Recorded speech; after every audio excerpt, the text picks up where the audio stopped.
জুম্মা মুবারক। আসসালামু আলাইকুম প্রিয় ভাই ও বোনেরা, আপনারা সবাই কেমন আছেন? আমিও অনেক ভালো আছি। আজকে বৃষ্টির দিনে চুলায় গ্যাস নেই, আমি তাড়াতাড়ি একটা রেসিপি করে ফেললাম। মুরগির চামড়া ভুনা করব আজকে। এই যে আমি মশলা কষিয়ে নিচ্ছি, পেঁয়াজ ভেজে নিচ্ছি। আমি দারুচিনি, তেজপাতা, বড় এলাচ, ছোট এলাচ, তারপরে স্টার এসেন্স সব কিছু দিয়ে, লবঙ্গ, গোলমরিচ, আদা রসুন বাটা দিয়ে আমি মশলাটা ভালো করে কষিয়ে নিচ্ছি। এখন আমি হলুদ, মরিচ, ধনিয়া ফাঁকি দিয়ে দিলাম, মশলাটা কষিয়ে নিয়েছি। এখন দেখুন আমি টুকরো করে রাখা মুরগির চামড়াগুলো দিয়ে দিচ্ছি। মুরগির চামড়াগুলো দিয়ে আমি ভালো করে মশলার সাথে কষিয়ে নেব। আর এদিকে অন্যদিকে আমি একটি প্যান বসিয়ে দিয়েছি।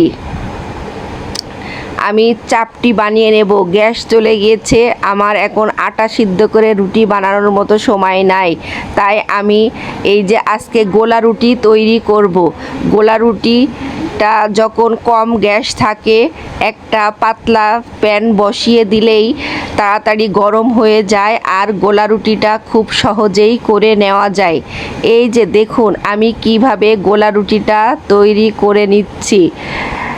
আপনারা লক্ষ্য করলে দেখতে পাবেন আমি কিভাবে একটি গোল চামিচের সাহায্যে গোলা রুটিটা তৈরি করে নিচ্ছি।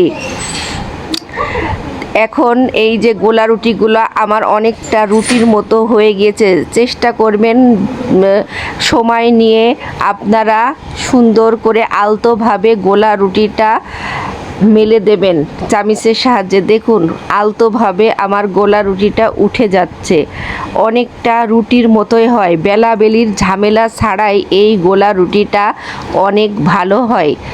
এখন এই যে রুটিটা আমি উল্টায়ে নেব। উল্টায়ে নিয়ে আমি কিছুক্ষণ আবার চুলার উপরে রেখে দেব। মানুষের না বললে বুঝতেই পারবে না এটা গোলা রুটি।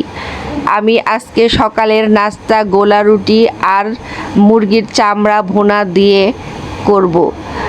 সকাল 6টা বাজে গ্যাস চলে যায়, বিকাল 4টা বাজে গ্যাস আসে। গ্যাসের যন্ত্রণায় কোনো রান্না বান্নাই করতে পারি না। দেখুন কত সুন্দর হয়ে গিয়েছে আমার গোলা রুটিটা।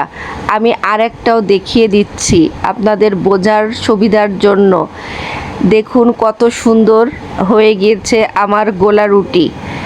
এখন এই যে আরেকদিকে মুরগির চামড়াটা আমি ভালো করে রান্না করে নিচ্ছি।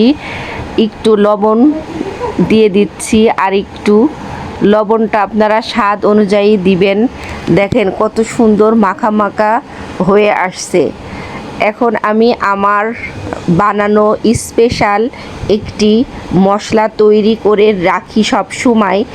এই মশলাটা আমি এখন দিয়ে দেব। দেখুন কত সুন্দর লোভনীয় হয়েছে মুরগির চামড়া ভোনা, কোনো কিছুই ফেলনা না। মুরগির চামড়া দিয়েও যে সুন্দর এরকম একটা রেসিপি করা যায়, আপনারা না করে খাইলে বুঝবেন না। অনেকটা গরুর বটের মতো খাইতে লাগে। আরেকদিকে দেখুন আমি আমার সবগুলো গোলা রুটি বানিয়ে নিচ্ছি।